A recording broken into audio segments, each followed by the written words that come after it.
Tere tulemast kuulama 7. episoodi Kergelt programmeerimise podcastis. Täna oleme siin meie 3, Märt, Kristjan ja Arvi, ja täna on meil külaline.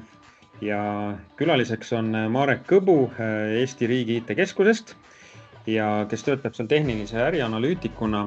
Ja annaksingi, Marek, kõigepealt sõna sulle, et äkki räägid siis, et mis sinu töö seal on ja kuidas see Power Appsi ja Power Platformiga seotud on? Tere kõigile ka minu poolt.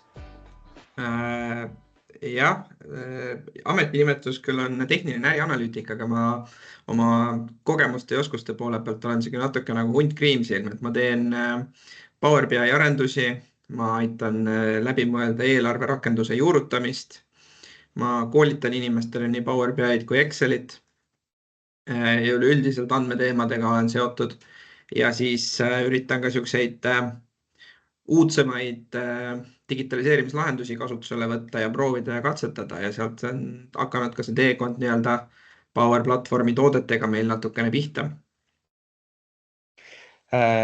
Kas ma kõigepealt täpsustaks sellise asja ära, et riigi IT-keskus ju pakub teenust teistele riigiasutustele, eks ju, aga kas sinu roll on nagu IT-keskuse enda protsesside juurutamine, parendamine, arendamine, digitaliseerimine või siis nagu ka väljapoole teistele asutustele? No selles mõttes ma olen ikkagi tugistruktuuris, et ma olen finantsosakonnas, kus siis meie eesmärk on toetada kogu ülejäänud ettevõtte või nii-öelda organisatsiooni ärilist tegevust, justkui pakkuda teenust siis klientidele.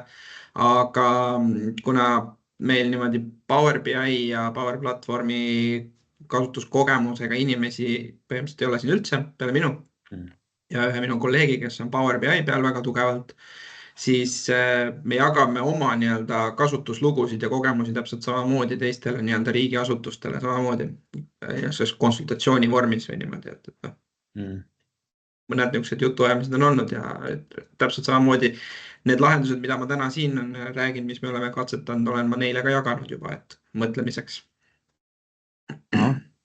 Nii et siis mis need, me saame aru, et ega ju kõigest ei saa rääkida avalikult, aga mis on need kohad või rakendused, kus sa oled nagu näinud kõige rohkem kasu või kõige rohkem, mõned näited võib-olla, mida sa oled teinud või teie? Me oleme organisatsioonina ikkagi suhteliselt noor organisatsioon ja meie IT-portfell ei ole selles mõttes väga nagu tugev, et meil ei ole mingeid suurt andmeaita ja ma ei tea, Pythonis kirjutatud kilomeetriseid päringuid, mis liigutavad andmeid punktist A punkti B. Ja kuna me oleme ikkagi väga Microsofti toodete kesksed, siis meil on hästi palju esimesed probleemid, mida me nendega lahendasime, oli ka andmete liigutamised.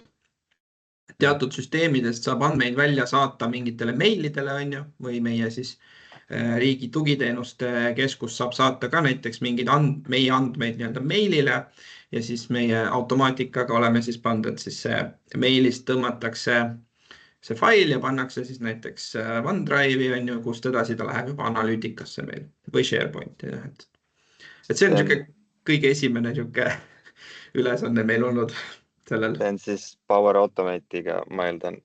Jah, Power Automate'iga, jah. See oli nagu kust see katsetamiste jada nagu sai alguse, et kõigepealt hakkasime sealt pihta ja siis läksime edasi järgmiste teemade juurde. Kas on õnnestunud Power Appsiga ka miskit juba lahendada? Jaa, Power Appsiga ma olen teinud, sellega oli meil selline lugu, et meil tekkis vajadus, kuidas meie oma osakonna eesmärke nii-öelda jälgida, samal ajal siis neid näiteks täiendada ja analüütika selle peale. Ja seda kõike võiks ideaalis ju teha ühes keskkonnas, et ei pea nagu erinevaid nii-öelda keskkondasid vahetama, et ühes kohas sa näed andmeid ja teises kohas sa näed täiendad oma eesmärke. Ja siis see ongi nüüd see minu nii-öelda kõige huvitavam kogemus et kuidas siis panna SharePoint, Power BI, Power Automate ja Power Apps kõik ühes purgis tööle. Et Power Appsil on siuke tore vidin või asi, et Power BI aruandes saab ka Power Appsi rakendused sisse tõmmata. Ja siis sealt tuligi mõte, et okei, et aga äkki siis me saame teha niimoodi, et Power BI aruandes me saame ka uuendada oma eesmärke. Ja siis ma hakkasingi sealt niimoodi katsetama, et andmebaasiks sai SharePointi list alguses, kuhu siis Power Appsiga kirjutas kõik asjad maha. Power Automate oli meil seadistatud niimoodi, et ta tooks listi kõik muudatuste ajaloo, ehk siis me saime ka näha igasuguseid muudatusi, mis me nende eesmärkidega olime teinud. Ja Power BI oli siis see koht, kus tehti siis nende andmetega nii analüütikat, kui ka siis sai neid andmeid uuendada. Aga see väga kaugele ei lennanud meil see teema tol hetkel, võib-olla sellepärast, et mul endal ei olnud aega sinna nii palju pühendada mingil hetkel, aga ka tõenäoliselt sellepärast, et see user interface, mis seal Power BI's oli kättesaadav mulle tol hetkel või inimestele, kes oleks pidanud seda kasutama hakkama, nende jaoks oli see natuke liiga väike. Võib-olla ma ise ei osanud seda seadistada, et see on minu jaoks nagu õpikoht, aga see oli selline drawback meil sel hetkel ja me jätsime selle praegu sinna paika. Aga ma olen ise niimoodi vahepeal ikkagi põlve otsas mõelnud mingeid lahendusi ja samal ajal olen ka proovinud siis seda kontseptsiooni natuke teistmoodi teha, et äkki hoopis, et Power Apps on see center, kuhu me toome kõik asjad kokku ja proovisin siis teha siukse nagu osakonna rakenduse võib-olla siis öelda, kus on siis koosolekute memod koos, eesmärkide jälgimine, Power BI aruanded sinna sisse toodud ja selline nagu lahendus, aga kuna minu ressurssi hakati nagu mujal vaja minema, siis sinna paika ta jäi, et nii ta kahjuks on. Me oleme muidugi siin ühe meie siis arvutitöökoha tiimiga oleme ka näinud või tiimijuhiga oleme näinud ka võib-olla mõtet, et äkki tegelikult tekitada see majasisene kompetents, et mingi meeskond, kes siis suudaks neid Power Platformi tooteid nagu paremini hallata ja arendada. Aga ju siis temal see mõte ei lennanud, ja teades, et ega seal see turg on väga kitsas meil siin, et siis ei ole nagu võib-olla sellel nagu nii pointi ka. SharePointi ja Microsoft 365 toodetega on jah see eelis, et litsentse te ilmselt ei vajanud, et saite hakkama siis nende standardkonnektorite ja selles mõttes küll, et meil kõik oli nüüd selle M365 litsentsi sees. Nüüd vahepeal on neil seal mingeid muudatusi toimunud Power Automate'is, et neid HTTP päringuid enam ei saa teha. Aga me kasutasime ka Power Automate'i Jira's andmete toomiseks, sest ühel ilusal hetkel olid neil fikseeritud IP-d igal protsessil ja see oli hea võimalus, kuidas ühe whitelistitud IP pealt saab tuua neid andmeid, Jira andmeid, aga midagi nad on seal muutnud või siis on see meie enda mingid turvareeglid, mis vahepeal muutusid, ma ei ole siiamaani selgust saanud, et IP-d hakkasid muutuma. Ja mingil hetkel tekkis sinna ka linnuke, et tegemist on premium tootega või premium konnektoriga Seda ta on, jah. Et aeg liigub edasi kahjuks aga tahaks nagu niisugust asja ikkagi kasutada, et andmeid on vaja Jah. Ma olen näinud ka, et Power Automate'i kasutavad nagu IT-adminid või supporti, kas nagu IT-inimesed oma ka mingite kasutajakontodega seotud tegevuste automatiseerimiseks, et saab ka lihtsalt enda tööriistaks kasutada neid, et ei pea justkui teistele ka tegema ainult. Ja siinkohal mul on üks hea näide. See oli siuke huvitav kogemus jällegi, ma mõtlesin, et raudselt on siuke asi nagu olemas automatiseeritud Outlookis, et kus sa saad endale tekitada koosolekute vahele mingid automatiseeritud pausid. Õigemini tegelikult meie asedirektor viskas selle kinda õhku, ja tuleb välja, et Power Automate'iga saab seda teha, et kui tuleb uus kalendrisündmus sisse, et siis tekita kalendrisündmus näiteks, ma ei tea, 15 minutit enne seda ja 15 minutit pärast seda. Ja täitsa mõnele inimesele, kes nägi selle vastu vajadust, ma seadistasin igale ühele selle ära, aga see on täpselt siuke personaalne kasutajakogemus, et sa saad ise endale teha midagi head, et su kalender oleks, ma ei tea, paremini juhitud või mis iganes stiilis. Just. Kuidas su kogemus on siis, et kui mõtlen niimoodi, et kodanikuarendajaks või citizen developeriks saamisele, kui sügav tehniline teadmine peab olema või kui palju aega peab kulutama ennem, kui nagu esimene päriselt vajalik asi valmis saab? no ütleme nii, et esimene päriselt vajalik asi, noh, need andmete liigutamised tulid ikka tegelikult väga lihtsalt. Et need olid sellised lihtsamad case'id, on ju, et noh, kõik on ju Microsofti connectorid, on ju, et võta siit ja viska sinna, on ju, et pane ainult see meiliaadress sisse, on ju, ja ütle, et noh, mis võtta. Võib-olla mõni sihuke detail on ju stiilis, et kuidas see attachment kätte saada, kuidas need filtertingimused on ju, aga kui sul ikkagi nagu pea nokib enam-vähem, siis sa saad ikkagi nagu aru sellest, et ma ise ei ole IT-haridusega, on ju. Minu background on turunduse ja ärijuhtimine. Ma olen õppinud iseseisvalt Power BI-d, noh, ütleme kogu 5-6 aastat kasutamist on olnud see üks suur õppeteekond, on ju. Aga noh, see on iseseisev töö olnud, et ma ei ole midagi nagu mingit kursust või sellist nagu otseselt raha eest kindlasti võtnud, et kõik on kas LinkedIn Learning või Microsoft Learning keskkonnad, on ju, ja lihtsalt guugelda, on ju, otsi lahendusi. Ja noh, eks samamoodi, et ei ole väga keeruline, aga noh, mingil hetkel tulevad olukorrad, kus natukene peksad peaga vastu seina ja räägid administraatoriga, et kuule, miks see ei tööta. YouTube'is on ka väga häid materjale, eriti just alustamiseks, et seal sa näed videos kohe ära, et kust ja selgitatakse peale, miks midagi selliselt tehakse, et see on alustamiseks nagu väga hea koht. Lisaks Microsoft Learnile.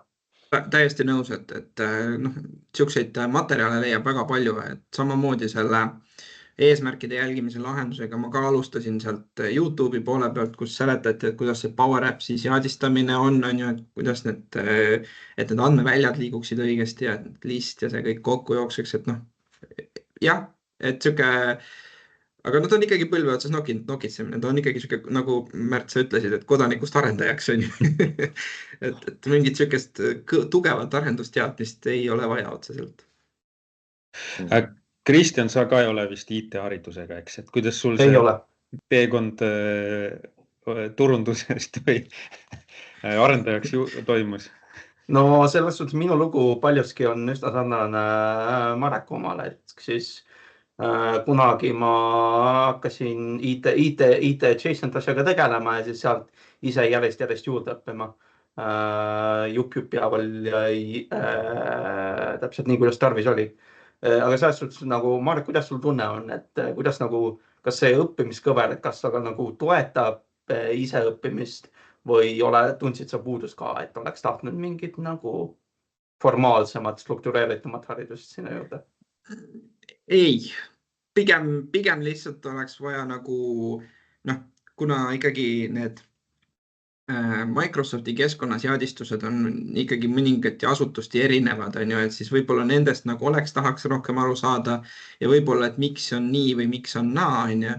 Aga noh, ma ei ole, kuna ma ei ole IT-arendusega, siis ma ei oska öelda, et kas meil TalTechis õpetatakse sellist asja, et miks meil on Microsofti keskkonnad niimoodi seadistatud või naamoodi seadistatud, on ju. Aga minu jaoks ka, nagu sa, Kristjan, ütlesid, et noh, vajaduspõhine on ju, et sul on päris elu probleem ees ja siis sa otsid, et kuidas nüüd seda lahendada, on ju, et samamoodi meil on olnud see teekond minul ongi, et keegi annab jälle mingi mõtte või mingi asja, et kuule, kas me saame seda kuidagi lahendada ja siis sa hakkad nagu kaevuma sinna sisse. Ja noh, kui saaks aru, miks on mingid, noh, eks me saame aru, turvalisus on oluline, on ju, et sellepärast neid igasuguseid asju seal kinni keeratakse ja kõik, aga ja igast muid piiranguid peale pannakse, et keegi ei taha nii väga isegi neid API päringuid lubada ega asju, on ju, siin mõningatel juhtudel, aga noh, ikkagi selline laiem nagu arusaam, et miks meil on mingid, ma ei tea, secret'id ja mingid bearer token'id, et miks ei võiks nagu mingid lihtsamad lahendused olla, et miks peavad sellised tuumaraketi lahendused vahest olema, millest ei pruugi alati aru saada, aga noh, kui sul on keegi administraator, kes ütleb sulle, et näe, sul on seda vaja ja kõik on hästi, siis ülejäänud pool on nii-öelda kuke pea, on ju, selles osas. Kus sa näed, kui kaugele Power Platform lahendusega võib minna, et või ütleme siis ka ilma IT-hariduseta, et kas on mingi maksimumpiir, et noh, ma mõtlen, et näiteks kas rahvastikuregistri saaks ka Power Platformi peal arendada või mõne mängusid ilmselt ei saa, eks, et seal ei ole täna. Mäng on tehtud. ma arvan, et see piir on pigem loobuses ja võib-olla selles ajalises ressursis on ju, et kindlasti noh, kui ma täna nagu mõtleks, et kui ma peaks a la stiilis oma poe on ju püsti panema, on ju, et siis ja kui mul ikkagi natukene nagu ütleme nii, et noh, okei, ütleme, et ma võtangi selle mingi E3 litsentsi või mis iganes on ju see Microsoft 365, siis ma täna juba isegi tõsiselt mõtlen, et noh, Excel on küll tore ja seal saab kõike teha, aga noh, ikkagi see Power Appsi nagu keskkond saab olla disainitum ja ilusam ja saab nagu ka nagu formaalselt näha viisakas välja, et kui mul oleks nagu oma ettevõte, ma ei tea, kauplus, kuhu ma ei tea, kassasüsteem arendada või ma ei tea, kasutajaportaal, et siis ma ikkagi prooviks kasutada neid Power Platformi lahendusi esimese võimalusena. Kuigi vist see Power Pages, mis on vist nii-öelda veebilehe mõttega just, see vist on lisalitsensiga, kui ma ei eksi, ma praegu peast ei mäleta. Nii on jah, see on eraldi litsenseerimine. Et aga noh, kindlasti ma eelistaks kasutada neid. Rahvastikuregister, ma arvan, et on tehtav. Küsimus on lihtsalt, et andmestruktuurides on ju, et kuidas need andmed sinna üles püsti paned. Et see on ka väga suur osa, et Power Apps ise võib-olla ei ole keeruline, aga see dataverse seal taga, see nõuab natukene süvenemist ja arusaamist, on ju, et kuidas sa need andmesätted kõik nagu püsti paned, on ju. Et millised andmed kuhu välja lubad, on ju, ja mis on üldse, kas on valikvastused või pilt ja mis niisugused asjad, on ju. Et see nõuab nagu natuke rohkem eeltööd ja süvenemist ennem, kui sa hakkad seda disainima, seda päris rakendust nii-öelda. Ja see Dataverse on tegelikult neil Azure'is ehitatud erinevatest andmebaasidest kokku, et see on SQL Server, siis on NoSQL ja ta on selline kõikehõlmav andmebaasi lahendus, kus sa saad erinevaid andmetüüpe ja erineva otstarbega siis salvestada. Aga noh, jällegi ta ei ole nagu selline, et sul istub mingi mustmiljon rida koodi ees ja mingid jooned jooksevad kusagilt kuhugi ja sa pead aru saama sellest, selleks on vaja kõrgemat mingit SQL-i taset või mitte. Aga ta on ikkagi, noh, selles mõttes pead korraks süvenema, et see ei ole lihtsalt nii, et tõstad selle logo siit sinna ja nupu siit sinna ja elu on lill, on ju. Ja kui vaja, siis tagurpidi, et aga sa peaks korra nagu aru saama, et okei, et see andmetüüp on selline, on ju, sa teed sellega seda, sul on vaja selleks, et. Ja ta on graafiliselt lihtsustatud võrreldes nüüd SQL Server Management Studioga siis nii-öelda. See on juba nii keeruline, et see väheneb sul keele tagurpidi. Ja just. Neid termineid ka muudetakse ja kääratakse kogu aeg. Ja, et selles mõttes on jah, saab öelda, et noh, me Kristjaniga mõlemad oleme siis need elus näited, on ju, et kodanikust arendajaks on ju, et no background kuni IT background on ju põhimõtteliselt. Aga sellest rääkides, kas te koodi ikkagi kirjutate, et low code tähendab, et siiski, et nagu code'i nagu kuskil on, et või kui keerulisi algoritme mingist triggerist te olete teinud? No jah, me põhiliselt mina isiklikult olen SQL-i kirjutanud. Jah, okei, ma olen oma varasemates töökogemustes kokku puutunud ka JavaScriptiga ja Pythoniga, ja VBA-d kirjutan ja TypeScripti, mis on siis Exceli automaatikateks, aga ausalt öeldes nendes low-code lahendustes ma ei ole nagu täna otseselt pidanud nagu nägema vajadust selle jaoks. Et me tõdeme küll, et tõenäoliselt meil on siin majas ka peaarhitekt, kes on väga tugevat koodiusku inimene, nagu ka mu kolleeg. Et me tõdeme küll, et koodiga võib-olla saaks selle sama asja nagu teha kiiremini, lihtsamalt võib-olla, kui sa tunned koodi on ju eeldusel. Aga selles mõttes see nii-öelda Power Platformi toode ikkagi täidab oma funktsionaalsust just selle nii-öelda kodanikarendaja vaatest, on ju, et me võiksime ju teha neid samu asju koodiga, kui me oskaksime, aga kui me ei oska või ütleme nii, et see koodi kirjutamise vaev, et see kood valmis saada päriselt nii, nagu ta töötaks efektiivselt ja hästi, on suurem vaev peavalu, kui lihtsalt see plokkide kokkutõmbamine, Power Automate'id ja asjad töötavad, et siis on ikkagi Power Platform täidab oma eesmärki väga hästi. Jah, et ega autoga sõita võivad ka teised inimesed kui ainult mehaanikud. Just, noh täpselt on, et sa ei pea olema mehaanik selleks, et autoga sõita või et veel enam, ma ei tea, mis see kütusetankija roll peaks olema, et kes seda kütust sinna autosse paneb.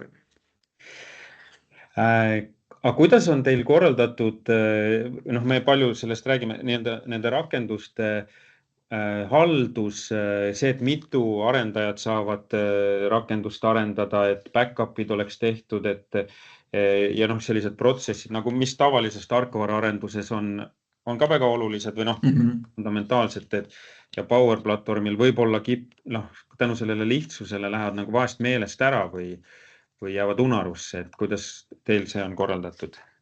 No aus vastus on, et ega ei olegi. Et kuna esiteks mina nagu olen see suurem Power platvormi peal näppi ja siis meil ei ole siin väga selliseid nagu justkui teisi arendajaid. Üks administraator on, aga tema suurima rõõmuga andiski selle kohustuse mulle ja sinna paika see jäi tema poolt, et tema parimal juhul ei tahaks sellega üldse rohkem kokku puutuda. Et selles mõttes jäi see nagu puhtalt minu rolliks, mina olen see üksik arendaja sisuliselt siin. Aga kuna mul endal ei ole nagu sellist mingit versioonihalduse kogemust ka ega midagi sellist tarkvara arenduse poole pealt. Ma olen näinud, minu arust Power Appsis on olemas version history notebook, kus sa saad nagu reverse ida ja midagi nagu seal saab sellega teha. Aga kuna meil ongi täna olnud see ikkagi suhteliselt lihtne ja ei ole mingi väga keeruline süsteem ega tarkvara arendus just kui olnud, et siis ei ole ka see nagu vajadust olnud. Et jah, selles mõttes, kui ma midagi väga pesse olen keeranud, siis ma muidugi teen reverse'i, et saaks tagasi sinna, kus asi töötas, aga see ongi siuke, et tal ei ole nagu siukest mingit süsteemset eesmärki täna küll. Ja see parim praktika ongi, et kui sa lähed juba enda kasutusest kaugemale, et teed rakenduse mingile suuremale grupile, näiteks osakonnale, et siis on see hea praktika hakata tegelema nende erinevate keskkondadega, et sa teed selle deployment pipeline, et sul on see arendus, test ja siis production keskkonnad. Aga nii kaua kui enda tarbeks, siis ei ole see niivõrd oluline. Et kuna me paralleelselt siin planeerime andmeladu teisele Microsofti tootele, siis või teeme siukest andmestrateegiat selle kohta, siis ma tegelikult saan väga hästi aru, mis on need stage'id on, aga kuna ma Power Appsis kuidagi alustasin, niimoodi jooksvalt, katsetasin lihtsalt, vaatasin, et toimib, tutvustasin, aga siis nagu ei läinud nagu sõitma, siis ta sinna paika nagu suuresti jäi ka.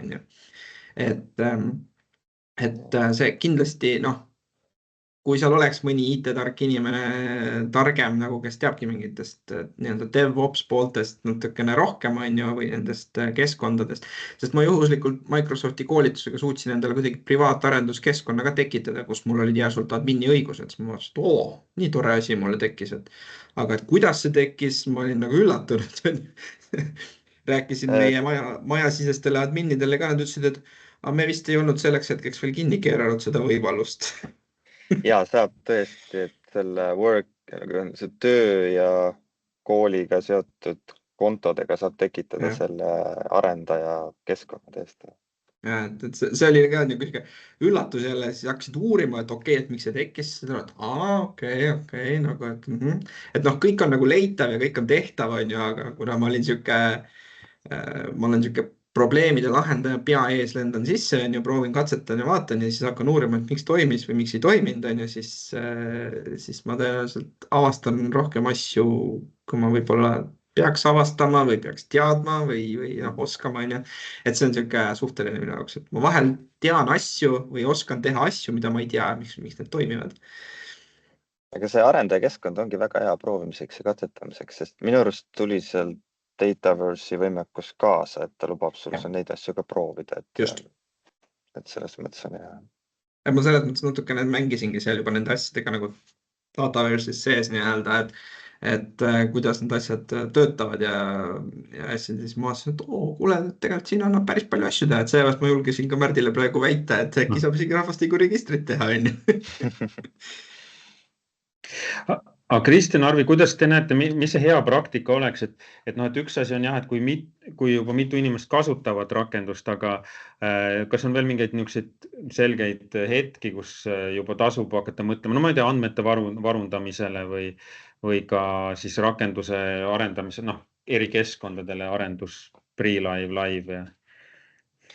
No üldjuhul ongi see, et kui see läheb juba laiemaks ja teine teema on see, et varundada sa saad juba praegu eksportides oma rakenduse või kui sul on solution, need lahenduse paketid kasutusel, siis neid saab ka eksportida endale zip-failidena ja pärast samamoodi importida. Aga vaikimise varundus on tegelikult olemas tervel keskkonnale ka. Aga mitte nüüd vist default keskkonnale, seal olid mingisugused erisused ja üleüldse nagu see default keskkond on ka selline, et kus sa ei saa neid õigusi siis teistelt piirata, et igal, kellel on konto ja M365 litsents, põhimõtteliselt neil on see environment maker õigus ja seda ei saa ära võtta, et sellepärast ei ole alati kõige parem sinna neid asju teha. Oleneb, mida sa teed muidugi, et kui sul nagunii on mõeldud kõigil kasutamiseks, siis on see justkui okei koht. Aga kui sa tahad juba natukene piirata, et kes mida saab, et siis peaks juba eraldi olema see keskkond loodud selleks konkreetseks otstarbeks. Et sellised on võib-olla need rusikareeglid.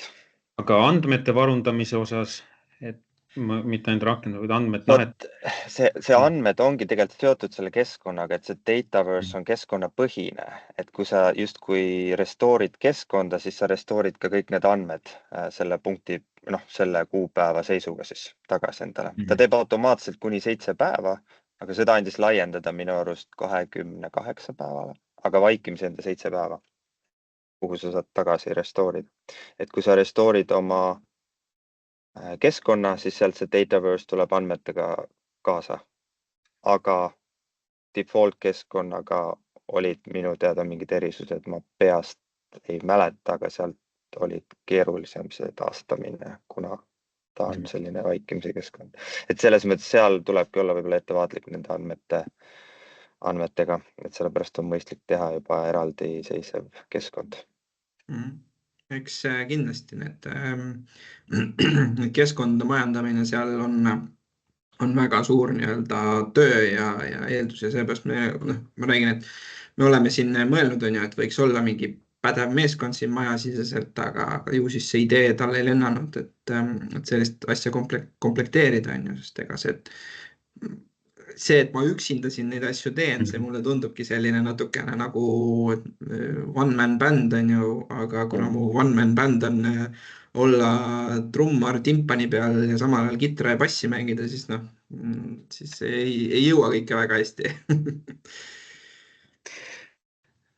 Kuidas sul kogemus on ka selles osas, või mõtteid, et mis selles Power Apps platvormis veel võiks olla või et kui saaks nagu siit otse Microsofti arendustiimile anda järgmiseid samme, et mida sa annaks neile ettepanekuks näiteks?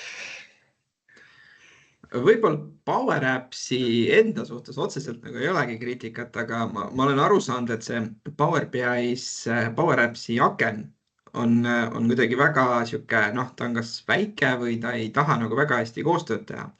Et selle Power Apps pakub alguses, kui Canvast nagu valida, pakub, et kas tablet või phone screen, et võib-olla see võiks olla natukene, Power BI selle rakendusakna võtmes natukene nagu mobiilsem või modulaarsem, et see lohistamine seal kuidagi väga hästi ei ole toiminud või ma ei ole ikkagi sellele nõksule pihta saanud võib-olla, et võib-olla toimib ka väga hästi. Aga mis võiks olla, siuksed, see võib-olla läheb sinna Power Automate'i kapsaaeda, et ikkagi mingid siuksed basic päringu võimalused võiksid ikkagi olemas olla, nagu meil on siin API, mis nüüd kinni keerati või siis premiumi alla pandi. Ma saan aru, et see eesmärk on ju Microsoftil ka tulu teenida ja litsentsi müüa, aga need kuidagi nagu, kui me tahame juba, et see oleks nagu basic töövahend või see on turul nagu saanud normiks, et siis ta võiks ikkagi ka nagu mingil määral olla ka basicus nagu kasutatav. Aga muidu nagu otseselt mingit teravat kriitikat ei ole. Töövahendid on ju tegelikult väga head ja potentsiaalid on väga suured, oskad nagu leida, eriti kui sa seodki selle näiteks veel SharePointiga on ju ja seodki selle aruandluse sinna Power BI-sse lõpuks, et need võimalused on väga suured tegelikult. Ja ma olen enam kui kindel, et me ei ole kõiki võimalusi tänaseks avastanud, on ju, mis veel on võimalik. Äkki sa oskate kuulajatele niimoodi nagu naksti kõige niisuguse parima näite tuua, et kus kiirelt saaks vähese tööga kohe igaüks peaaegu enda jaoks mingi kasuliku asja teha. No et üks oli see, et igale koosoleku kutsele 15 minutit ette taha panna, aga mõni veel äkki, mis oleks selline huvitav, et vau, et selle ma teen kohe ära.